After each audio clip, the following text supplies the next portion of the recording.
So yeah, those are all of the books. We made it to the end.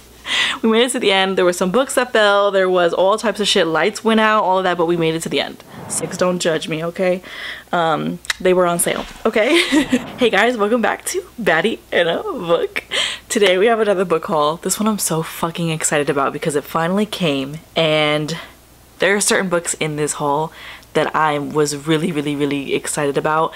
I waited a long time to pick these ones up, and specifically just like waiting for a sale, and I finally picked them up. I'm so excited to show you guys. So most of these books, well, all of these books came from Book Outlet. They had a sale going on around Thanksgiving, Black Friday, what have you. So I waited for these books to go on sale because I had been holding these in my cart for dear life for so long, and I finally went ahead and picked them up. And these books are way out of my comfort zone, but they're so beautiful, and they're collector items, kind of, sort of. So let's go ahead and jump right in. I was gonna wait until the very end of the video to show these, but fuck it, we're gonna show them now. We're gonna show them right now. So the books, the main attraction, the main character of this particular book haul, when I tell you, and these are not all of them, hold on, hold please. Hold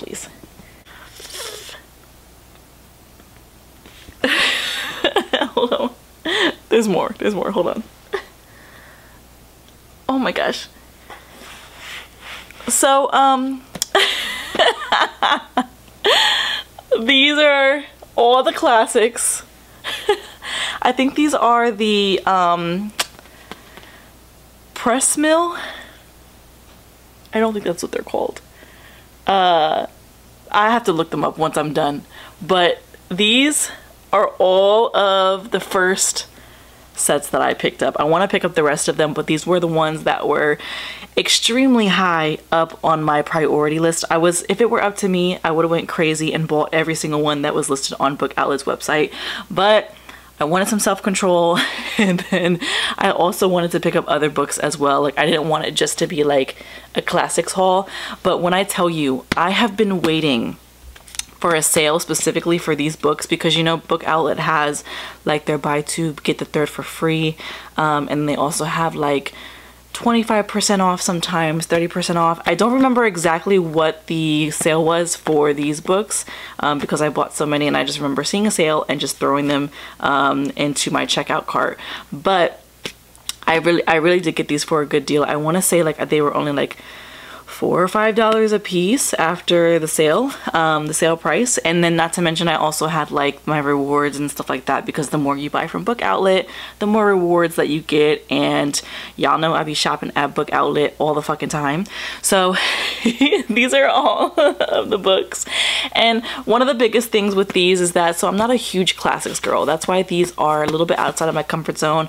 I don't even know if I'm going to be reading all of these books, which was another reason why I really wanted to save. I wanted to really push off purchasing them until they went on sale, because I don't know if I'm gonna love all of these. They're beautiful additions. I really wanted to pick up these, not even just for the sake of having them and collecting them, but also for the sake of like, they look so good. Like, these on my bookshelf are gonna look so damn good. And even if I don't like these, you know, if there are some that I don't like, they're classics, so they're never gonna go out of style or out of trend. Classics are classics for a reason, but also they're gonna look really good on my bookshelf and as decoration. So yeah, as soon as I saw these, and the fact that they had so many of the classics in these editions at Book Outlet, I was like, it is a must for me to pick them up. Don't judge me, okay? They were on sale, okay? The first one that I picked up is called Anne of Green Gables. Y'all know I had to pick up Anne of Green Gables. Anne of Green Gables is one of my favorite classics, just from the nostalgic of reading it when I was a kid. So I went ahead and picked it up. It comes in this like really pretty green color. It's like almost like a little bit of a brighter green.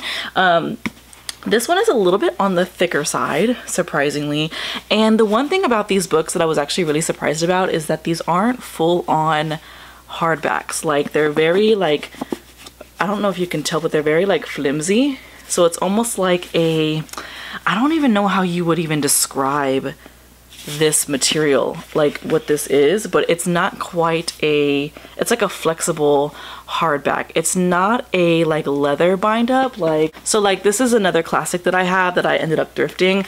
It's kind of giving the same flexibility of this one, but this one is like a smooth, like soft leather bound. This one is not really a leather bound. This one is like a, it's a little bit more gritty, a little bit more textured, but the additions again are still really fucking beautiful. Paper mill, I said press mill, paper mill press editions. These are all paper mill press editions. And this one is Emma by Jane Austen. I do have other Jane Austen books in this pile as well. She was a priority pickup for me, so all of the Jane Austen books that were available I went ahead and picked up. The next one, which is an absolute thickie, like this is, she is thick, okay? This one is called Anna Karenina by Leo Tolstoy. Now this book, I don't know if y'all know, but if you ever watched that one movie with not Hannah Montana, I was literally about to say Hannah Montana. If you watch that movie with Miley Cyrus in it, this one, I'm gonna put a little picture of it up here, but she's reading this book in that movie, so that's kind of what like inspired me to pick this one up. And I think this one, I was really intrigued with the story. I don't remember exactly what it's about. I want to say that there was maybe like cheating or something involved. I could be wrong. Don't quote me on that. Please don't quote me on that one. But I also did not realize that this book was going to be so thick. And not to mention, it's not just that the book is thick, the words are tiny as hell. So she's a little intimidating, I'm not gonna lie. And then we have another Jane Austen book. This one is a little bit smaller and it's in pink. And then we have a few fairy tales, those type of vibes going on. So we have The Wizard of Oz, which this is such a beautiful edition of this. This is absolutely stunning. And then we also have Peter Pan. And then we have Black Beauty, another really stunning edition. I love the, it's not even like a white, it's more of like an off white, but more of like on a gray tone type of white with the black horse and then the red writing. I love it. The gold foiling is, not the gold foiling, but the red foiling is absolutely beautiful. Then we have The Picture of Dorian Gray. Now this one I've heard really good things about it. A lot of people have said really positive things about this particular book, so I thought I would go ahead and pick this one up. In terms of the typing or the font and the spaces in between the words, it's not horrible, as it's more centered in the center of the page, but I really love this gray. And then we have another edition, of course, of The Scarlet Letter. I love the white and the red and the black. I love this edition. This is absolutely pretty. And now we're gonna speed through the rest of them just to kind of get them through. So we have The Great Gatsby, Arabian Nights, Persuasion of Madame Bovary. And then we have Little Women, another beautiful edition. Wuthering Heights, which is another one that I've heard amazing things about. Pride and Prejudice, another staple, another classic, Miss Queen Jane Austen. Sense and Sensibility, which is in this like pretty pink, blush pink color.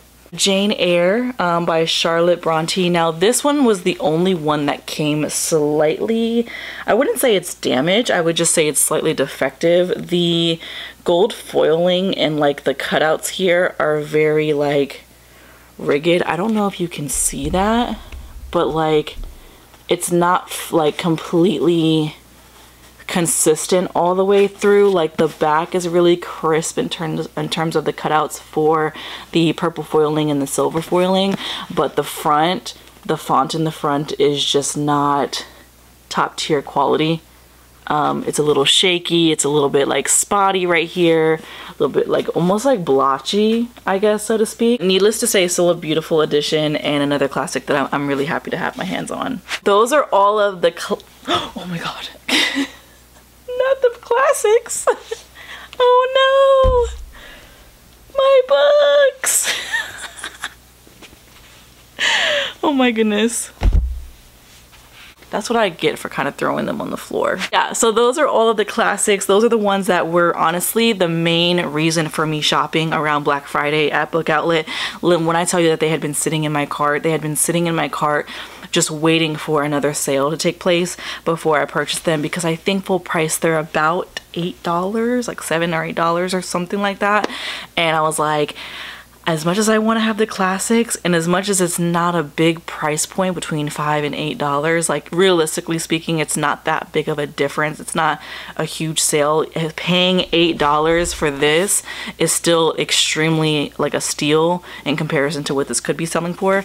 I still wanted to make sure I save as much money as possible.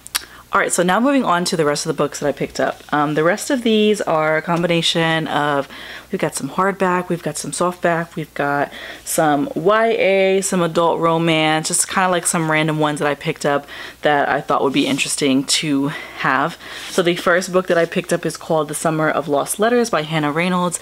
Now this one follows a young girl by the name of Abby, and so she is in her summer before her senior year, and this is a YA kind of coming of age kind of story, but this one has an interesting twist on it. Not only is the cover really, really beautiful, but in this case also she has a grandmother, I believe, that has passed already, and her grandmother fled from Germany during the Holocaust when she was 5 years old, and she's lived in the US ever since. Now, like I said, Abby, it's her summer before her senior year, and everyone is kind of having stuff going on. All of her friends are kind of moving on to like more interesting and funner things. Meanwhile, her life seems kind of like meh. She just broke up with her boyfriend, so she's kind of like in this weird, funky space kind of way, until she receives these letters in the mail from a man named Edward, this mystery man from Edward, where the letters are coming from is from a town called Nantucket, and these letters are exposing secrets about her grandmother that are kind of news to her, whereas the stories that she heard from her grandmother were very different in comparison to the letters that she received when she was reading them.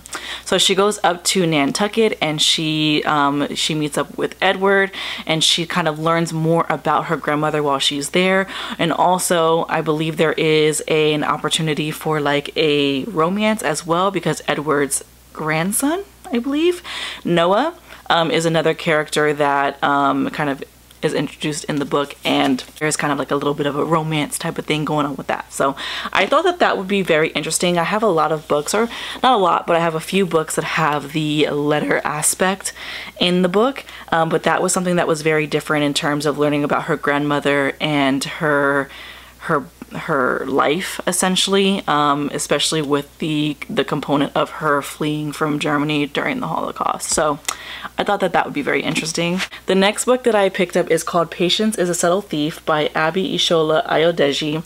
Now this one is very interesting because it is a fiction piece, right?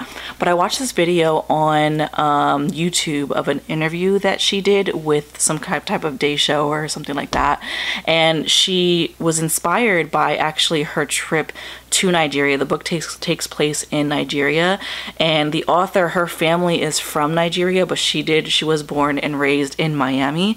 But when she was 13 years old, she traveled, and she got the opportunity to be able to live in Nigeria for a little while, and this was in the 90s. So this kind of takes place in the 90s Nigeria, and I thought that that would be such an interesting read, because what she said in the interview was that her living in Nigeria, it stayed with her. So the experience that she had living in Nigeria, it stayed with her. So that was impactful to her in that sense. I'm really excited to read her story because it's kind of a story inspired by her experience there. The next book that I picked up is called Alex Approximately by Jen Bennett. Now in a previous haul, I picked up some others of hers. This was the only book on Book Outlet at the time that wasn't in paperback, because I did pick up all the rest of her books in paperback. But when I was shopping with this go around, I was like, you know what, let me just go ahead and pick it up, because I don't even know if I'm really gonna love this one. Everyone seems to love it, so if I end up loving it, then I'll trade this one in for a paperback maybe later on down the line. But I'm really happy that I did pick this one up, as I've heard amazing things about it. The next book that I picked up is called As If on Cue by Marisa Cantor. Now this book is giving enemies to lovers, YA coming of age type of vibes. I do know that this takes place during school, and it seems like they are rivals in some way, shape, or form. Like they're constantly bickering with each other, constantly in competition with each other. So I thought that that would be a cute read. It's a YA, it's an easy read. Next book that I picked up is called Coming Up for Air by Nicole B. Tyndall. Now I don't remember what this one is about. And this one doesn't really have a synopsis on the back of the book, which I'm actually kind of happy about, because when I go into this one, obviously I was intrigued by it for some reason. So when I go into it, I will be blind to go into it. The other thing I really fucking love about this book is that the naked hardback is what the illustrations are on for the cover art. And I love this trend. I don't know if this came out during that trend. Let me see when it was published. Okay, so this was published around 2020, so around the time when this was maybe starting to become more of a thing. But I love this because when I read hardbacks, I tend to take off the dust jacket because it tends to get fucked up every single time I read a hardback book. I don't know what happens. I could read a paperback book and it will be fine unless I'm like traveling or something like that. But I mean, I have Colleen Hoover books that I've read that are paperback that have no blemishes, no damages, nothing. And for whatever reason, when I read a hardback book, it is destroyed, like through the trenches. The next couple of books that I picked up, I was really happy to see these in a book outlet because I've really been wanting to pick up one of these books, well, two of these books, but I never really wanted to pay full price for them. Like, I wasn't like that intrigued by them to want to pay, you know, $16+ for them. So I picked up a few more of Mary Kate Andrews books. I picked up The Home Wreckers and then Spring Fever, along with The Newcomer. I don't know a whole lot about these. I just know that these are all mysteries in their own ways. So I'm really excited to pick these ones up eventually. I've heard okay things about The Homewreckers and The Newcomers. These are the two kind of her newer books that have been released here more recently. So I've heard like okay things about these, but I want to give it a try out for myself. So I went ahead and picked those ones up, and I was really happy to get them in paperback because most of the other, I want to say all of the other books that I have by Mary Kate Andrews are in hardback. The next book that I picked up is called More Than Just a Pretty Face by Syed M. Masood. Now this book, first of all, the cover is so pretty.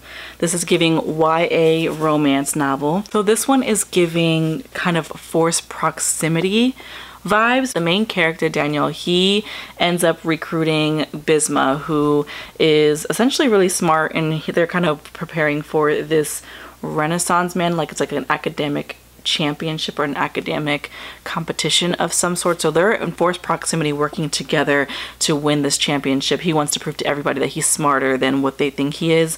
And as they are working together to win this competition, he is realizing that, oh, she's actually kind of cute. Like, it's a vibe kind of thing. So you have that romance that develops from that, which I thought was really cute. The next book that oh, dang. We're having all types of technical difficulties. You saw my light. The disrespect. The disrespect. The disrespect. What the heck?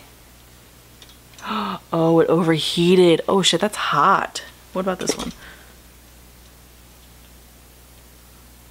So we just had a light change. Damn, that shit is hot. This little piece right here for setting up my light is hot as fuck. The other one, let me see. The other one's pretty hot too. I'm surprised that it didn't turn off. Well, technical difficulties. Anyways.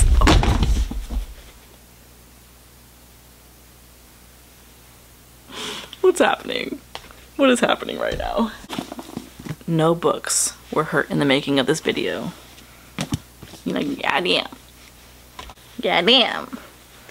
My lights won't let me be great. Get that great lighting. The next book that I picked up is called Kisses and Croissants by Anne-Sophie Johannou. Now this one, it is a little bit of a shorter book, so it's on the shorter side. The cover is so damn cute, like so damn cute. And then this book takes place in Paris. We've got the main character being a ballerina and wanting to be, her dream of being a professional ballerina is kind of like the main focus of the book, and then there's also some romance involved as well. Of course, with it being in Paris, it's only appropriate, so I thought that that would be a cute pickup as well. The next book that I picked up is called First Love Take Two by Sajni Patel. So this one is following a woman who has a desire to be a doctor. It seems a little bit stressful for her, actually very stressful for her, and she just really doesn't have time for romance and love and dating and all of that with her pursuing her career being a doctor, until she runs into some romance or some love interest from the past, Daniel, and it's giving second chance romance. The cover of this is absolutely beautiful, and can we just take a moment to appreciate the man on this cover? Like, he is fine. Like, I know he's a cartoon character and all, but like, sir, like, look at him. Look at that. Look at the jawline. Like, what? Like, who does that? That man is fine. This one is called Tokyo Ever After by Emiko Jean. I don't know a whole lot about this one. This one is merely a cover by. I know that it is a YA book, coming of age, romance, and that's just about it as far as what I know about this book. The next one, we have a little bit of a theme going on here, but this one is called The Paris Connection. So we have another book that takes place in Paris. This one is by Lorraine Brown. And from what I understand for this book, from what I remember, if I'm remembering correctly, somehow these two characters are traveling. So there's a little bit of a forced proximity there, because one of them, or somehow or some way or another, they end up on the wrong train, and they end up having to stay on this train to reroute back to the place that they were going, and you're kind of following them on getting to know each other, falling in love, and all that good stuff. But I thought that that was very interesting. It is blurbed by Beth O'Leary, which I thought was very interesting. It's also blurbed by Sophie Cousins, which Sophie Cousins has a similar vibe to her book, We Just Haven't Met Yet, I think is what it's called. I'll put a little picture of it. They have a very similar vibe going on, where they kind of meet accidentally, and there's like a forced proximity situation there of some sort. And then on the front it says, can an accidental detour change your life? So I guess we gonna find out. These two books are by the author Uzma Jalaluddin. Hannah Khan Carries On is a book that I've heard about, and I've seen this cover somewhere. This one was a different book that I saw that was just by her, so I thought to go ahead and pick up two.